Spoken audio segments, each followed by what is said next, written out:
Hello. तो continue करते हैं अपनी इलेक्ट्रोमैग्नेटिज्म की सीरीज़ को। तो हमने जो पहले पढ़ लिया था फोर्सेस ऑन चार्ज पार्टिकल, तो अब हमारा जो नेक्स्ट टॉपिक है फोर्स ही हमको निकालना है, बट अब किसी और चीज़ पर। किस पे देखते हैं, लिखते हैं, हेडिंग डालिए, force on current carrying wire placed in magnetic field। चलिए, F is equal to Q V B, ये हमने पढ़ा था फॉर्मूला। ये किसके लिए हमने पढ़ा था फॉर्मूला? ये मूविंग चार्ज, जब कोई moving charge placed in magnetic field, तो हमने ये पढ़ा था फॉर्मूला। ये हमने इसमें न्यूमेरिकल भी सॉल्व किया था, ठीक है। जब कोई मूविंग चार्ज किसी मैग्नेटिक फील्ड में प्लेस होती है तो ये फोर्स होता है। अगर हम करंट के लिए निकाले वायर पे, कि अगर कोई वायर पे करंट फ्लो हो रहा है, तो उसके लिए जो फॉर्मूला आपका होता है वो होता है force is equal to I B L sine theta. Force का डायरेक्शन तो हमने निकालना सीख लिया था, मैंने 2 रूल आपको बताए थे। Generally right hand palm rule आप यूज़ कर सकते हैं, फ्लेमिंग लेफ्ट हैंड रूल भी था, राइट हैंड पाम रूल भी था, ठीक है। आई बी एल साइन थीटा। अब देखिए आई क्या होता है, यहाँ पे आई को, जो करंट फ्लो हो रहा है वायर में, उसको हम I is equal to V D E N A, ये भी लिख सकते हैं। V D is equal to I is equal to V D E N into A. V D क्या होता है? ये होता है ड्रिफ्ट वेलोसिटी।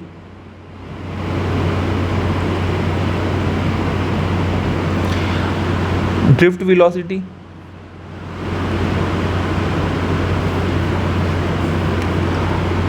ठीक है। ई क्या होता है? Electron charge, N number of electron, ठीक है। N is equal to number of electron per unit volume, ये एन होता है। A is nothing but area, cross section area होता है A. V D drift velocity, E जो होता है इलेक्ट्रॉन चार्ज, एन जो होता है number of electron per unit volume, A is area. But इस फॉर्मूले की आपको यूज़ नहीं पड़ेगी, मेन जो फॉर्मूला है आपके लिए वो ये है।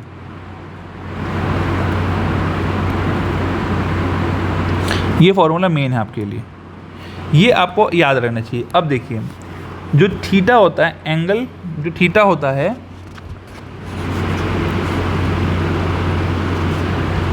वो जो एंगल होता है वो एल और बी के बीच का एंगल है। जो थीटा जो एंगल है, angle between L and B. और मैंने लेंथ का डायरेक्शन बताया था कि करंट के डायरेक्शन पे ही लेंथ का डायरेक्शन लेना रहता है। हमने स्टार्टिंग की क्लासेस में भी ये पढ़ी थी, जिन्होंने रिवाइज किया होगा उसको ये चीज़ पता होगी, और जिन्होंने रिवाइज नहीं किया उनको ये अभी डाउट हो रहा होगा कि ये कैसे होता है, करंट की डायरेक्शन में एल कैसे। तो मैंने ये वीडियो में बताया था पहले। देखिए, अगर मैं आई बी एल साइन थीटा जो होता है उसको वेक्टर फॉर्म पर अगर मैं लिखूंगा, सिंपल एक क्रॉस प्रोडक्ट में साइन थीटा आता है, हमको पता है, डॉट प्रोडक्ट में कॉस थीटा आता है। तो एफ वेक्टर फॉर्म पे I is a scalar quantity, current is a scalar quantity, हमको पता है। लिख लीजिए जिनको नहीं पता है कि current is a scalar quantity. B, ये क्रॉस प्रोडक्ट में मैं ऐसा लिख सकता हूँ, एल क्रॉस बी।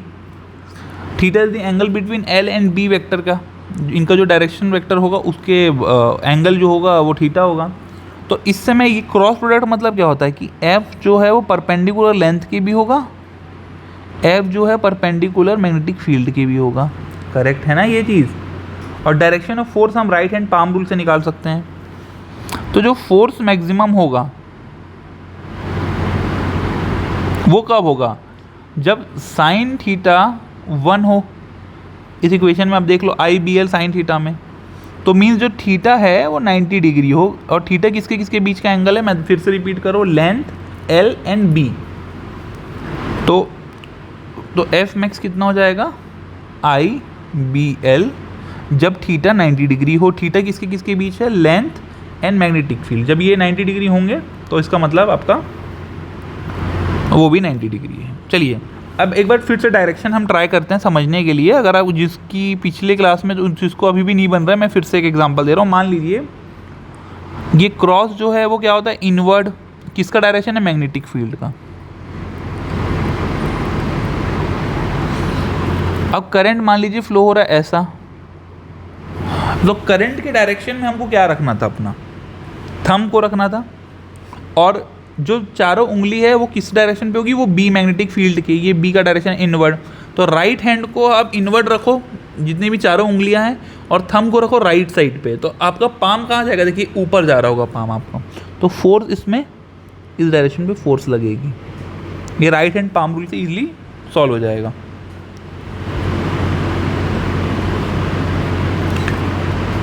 अब सिंपल एक क्वेश्चन हम सॉल्व कर लेते हैं। यहाँ पे ये वायर है जिसमें कोई करंट आई फ्लो हो रहा है, और जो मैग्नेटिक फील्ड है वो इनवर्ड है ऐसी।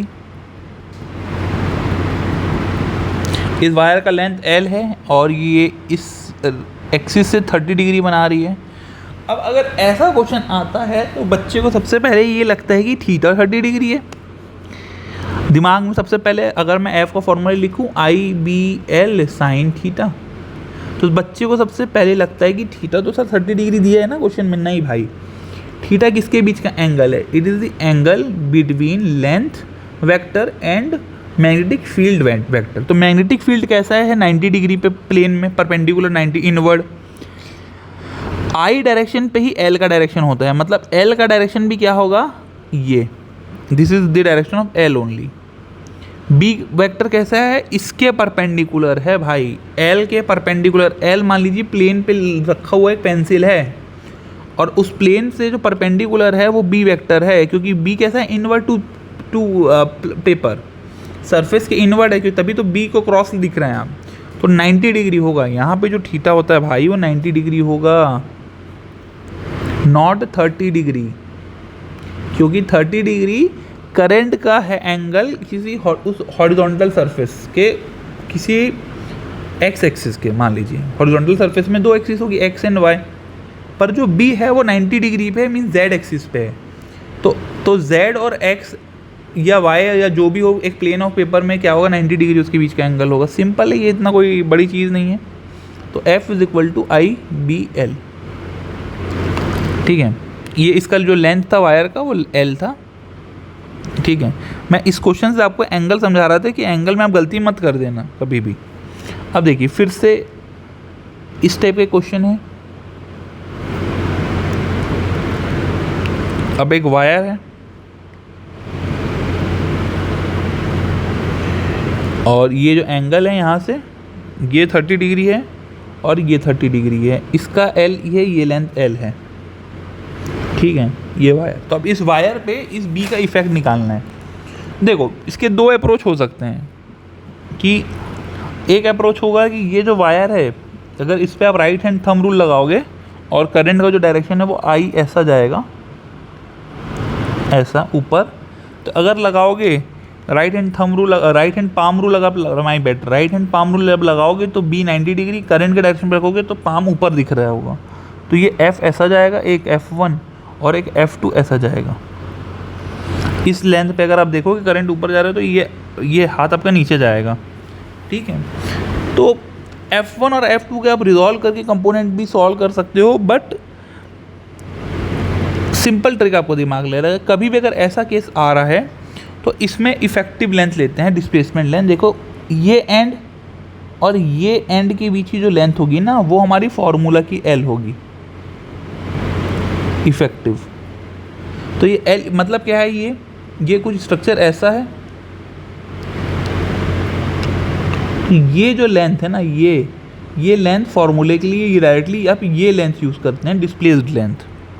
तो अगर ये L है, ये L है, ये 30 डिग्री है, तो भाई ये जो लेंथ होगी इसमें मैं ट्रिग्नोमेट्री लगा सकता हूँ। ये क्या होगा, L sin 30, और ये भी L sin 30 होगी क्योंकि ये भी 30 डिग्री है। ये वाला कॉज होता है और ये परपेंडिकुलर साइन होता है, L sin 30। तो इन दोनों को ऐड कर दो तो 2L sin 30, L इफेक्टिव दोनों को ऐड कर दो बस। तो यहाँ पे 2L इंटू साइन 1/2, तो ये L आ गया। तो L इफेक्टिव कितना आ रहा है भाई, L आ रहा है। तो अब फॉर्मूला लगा दो, F is equal to IBL sine theta. तो ये थीटा इधर भी 90 डिग्री होगा। देखो करंट एक प्लेन में लेटा हुआ है और उससे परपेंडिकुलर B जा रहा है, तो थीटा 90 डिग्री होगा इसके लिए भी। तो ये F कितना आ जाएगा, IBL इफेक्टिव। अब L इफेक्टिव इस केस के लिए कितना है भाई, सिर्फ L आ रहा है, तो IBL आपका फाइनल आंसर हो जाएगा। इधर इक्वेशन है जैसे IBL है, IBL/2 है, ऐसा करके दे सकते हैं। डिस्प्लेस्ड लेंथ हमको लेना है, ये आप दिमाग में डाल लो। अब सिमिलरली देखो क्वेश्चन, अब अच्छे क्वेश्चन यहाँ से शुरू हो रहे हैं। अब यार अगर इस तरह का है सेमी सर्कल मान लो,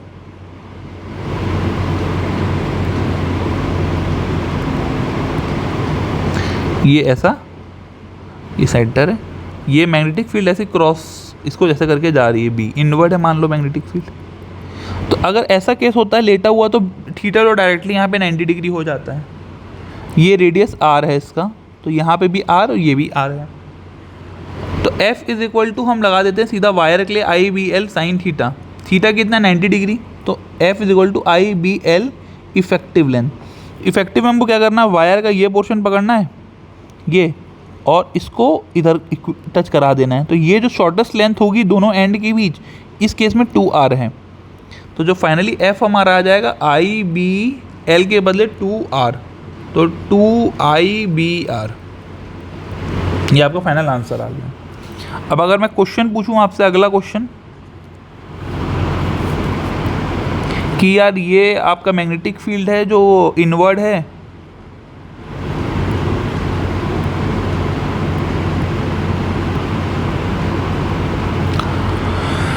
तो आपका जो वायर है वो एक लूप है, कैसा मान लीजिए कि स्क्वायर लूप है इस तरह से।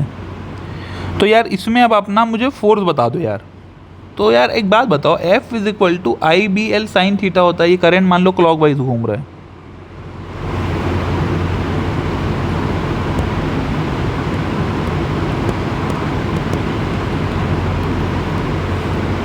ये करंट मान लो क्लॉकवाइज घूम रहा है।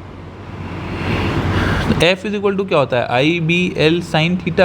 यहाँ थीटा 90 डिग्री है, देख लो करंट फिर प्लेन पे लेटा हुआ है, परपेंडिकुलर जा रहा है उससे B, तो F is equal to IBL हो गया। यार L क्या होता है, L इफेक्टिव होता है इनिशियल एंड फाइनल के बीच के लेंथ। तो यहाँ पे जो L डिस्प्लेस्ड लेंथ है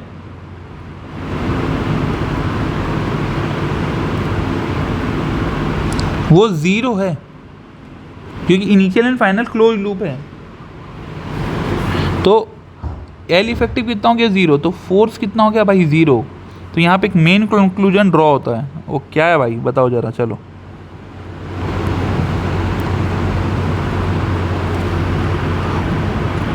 क्लोज्ड लूप, ये आपका क्वेश्चन है एक। इन यूनिफॉर्म मैग्नेटिक फील्ड, ये यूनिफॉर्म लिखा होना जरूरी है भाई। मैग्नेटिक फील्ड वेरी करेगा तो अलग अलग डायरेक्शन पे फोर्सेस वेरी कर जाएंगे, सेम फोर्सेस नहीं लगेंगे। Uniform magnetic field is 0। मुझे नहीं लगता कि नॉन यूनिफॉर्म का आप में क्वेश्चन आना चाहिए, तो नॉन यूनिफॉर्म तो मुझे नहीं लगता। तो यूनिफॉर्म मैग्नेटिक फील्ड में क्लोज लूप में जो नेट फोर्स होता है वो 0 होता है।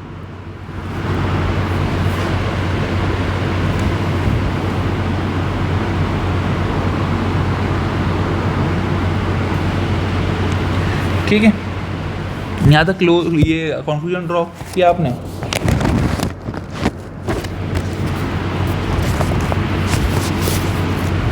चलिए नॉन यूनिफॉर्म का मैं आपको नहीं करा रहा हूँ। अब हम अगला टॉपिक में आते हैं, इससे ही रिलेटेड है, जो force between two parallel current carrying infinite wires,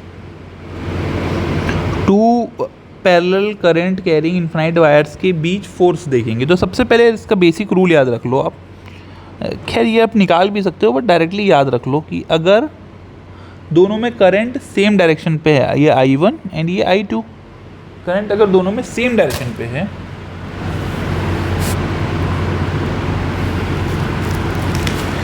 तो जो दोनों वायर है एक दूसरे को अट्रैक्ट करेंगे, अट्रैक्ट, आकर्षण। ये डायग्राम भूलना मत भाई, वरना एग्जाम भूल जाओ फिर। और अगर अपोजिट डायरेक्शन पे है कि I1 यहाँ और I2 यहाँ, तो ये भाई रिपेल करेंगे एक दूसरे को, क्योंकि आपका व्यापम पेपर ले रहा है यार, ये ना कोई भी क्वेश्चन दे सकता है, तो मिस मत कर देना यार।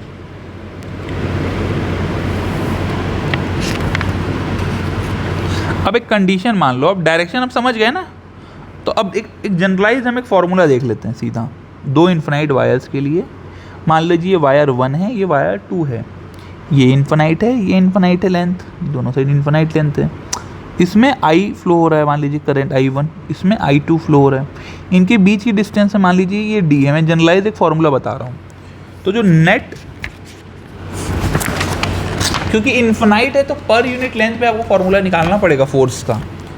तो जो F/L force per unit length का जो फॉर्मूला इसके लिए निकलता है वो μ0/4π into 2I1I2/D। D is distance between the wires. यार ये इंपॉर्टेंट फार्मूला है, ये डायरेक्टली लगेगा एग्जाम हॉल में, और इससे ये भी पूछ सकता है कि D का क्या इफेक्ट है, ये इसका क्या इफेक्ट है, ठीक है। तो F/L 1/2 पे या 2/1 पे ये फार्मूला वैलिड रहेगा।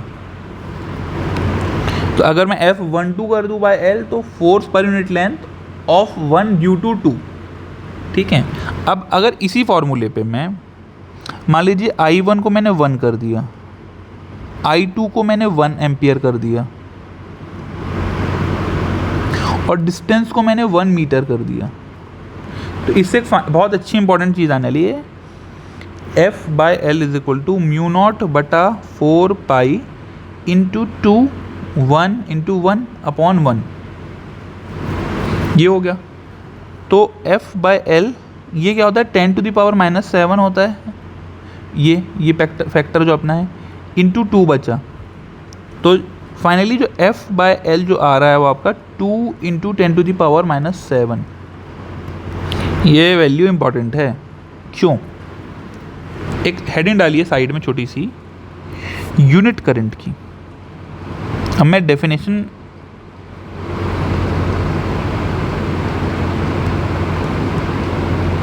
यूनिट करंट, देखिए 1 ampere is that current which flows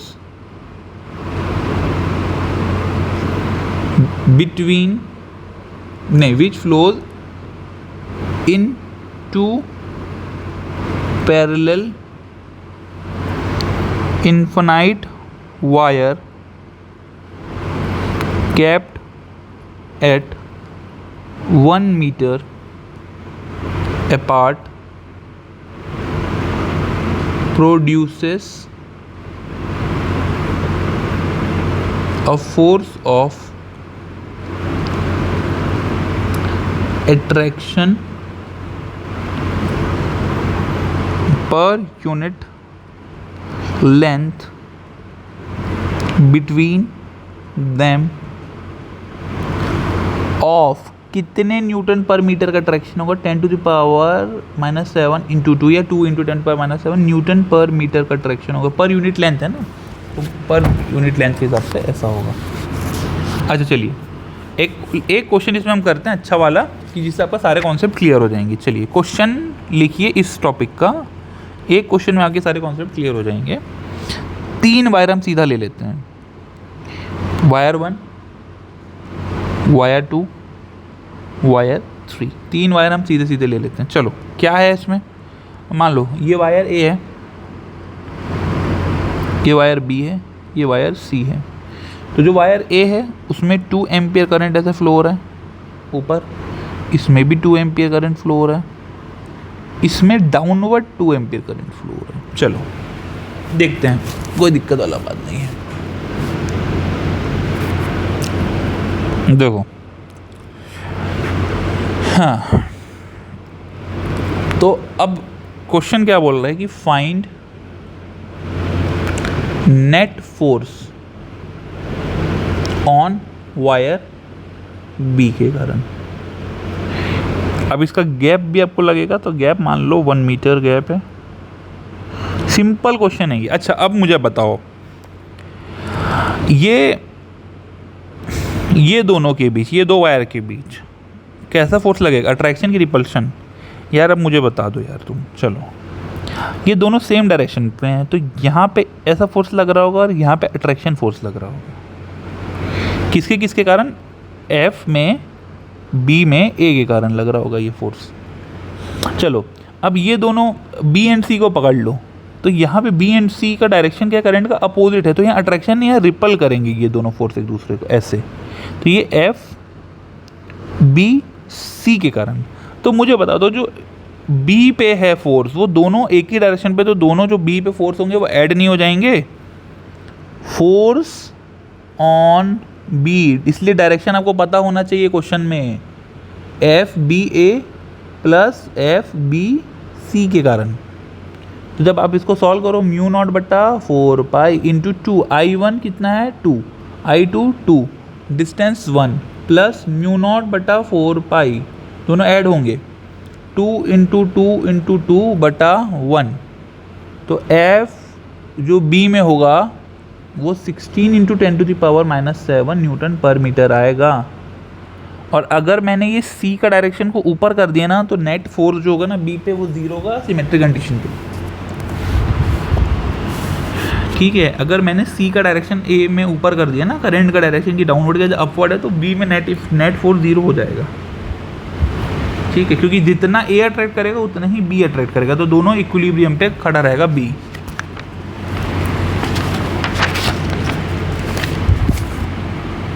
force आपको निकालना आ गया। ठीक है, तो यहाँ पे हमारा पार्ट 1 कंप्लीट होता है यूनिट 2 का इलेक्ट्रोमैग्नेटिज्म का। अब जो हम शुरू करेंगे नेक्स्ट वीडियो में, वो इलेक्ट्रोमैग्नेटिक इंडक्शन पढ़ेंगे हम, जो कि पार्ट बी है इस चैप्टर का। इलेक्ट्रोमैग्नेटिक इंडक्शन पढ़ेंगे, उसके बाद हम सेल्फ इंडक्शन पढ़ेंगे, फिर म्यूचुअल इंडक्शन पढ़ेंगे, फिर धीरे धीरे हम जैसे ही सेल्फ इंडक्शन म्यूचुअल इंडक्शन हो जाएगा आपका, उसके बाद हम पढ़ेंगे सीधा अपना एसी करंट का 2-3 कॉन्सेप्ट है अलग अलग कंडीशन पे, फेसर डायग्राम वगैरह वो सब हमको पढ़ना रहेगा वहाँ पे। फिर ट्रांसफार्मर पढ़ेंगे, फिर ट्रांसफार्मर के बाद 3 फेज इंडक्शन मोटर पढ़ेंगे। ठीक है, तो मिलते हैं नेक्स्ट वीडियो पे।